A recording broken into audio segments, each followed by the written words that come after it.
Une réunion d'experts issus des pays membres de la Confédération de l'Alliance des États du Sahel s'est ouverte le 21 juillet à Niamey, au Niger. L'objectif de cette rencontre est de travailler sur l'élaboration des textes juridiques nécessaires à la mise en place de la Banque confédérale pour l'investissement et le développement. Vous êtes appelés à examiner toute autre question d'intérêt stratégique pour la Confédération. Cette rencontre de Niamey est donc un pas décisif dans la marche inexorable pour rendre effective la concrétisation d'un outil de financement au service de nos priorités régionales.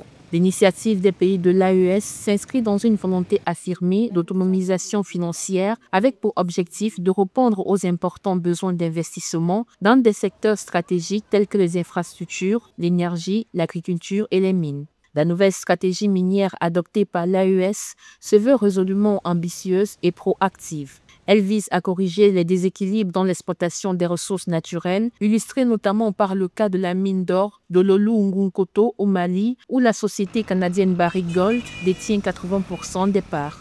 À Bamako, les ministres ont démontré leur engagement commun à franchir une nouvelle étape vers la souveraineté financière de l'AES. Les bases juridiques et stratégiques ont été solidement jetées.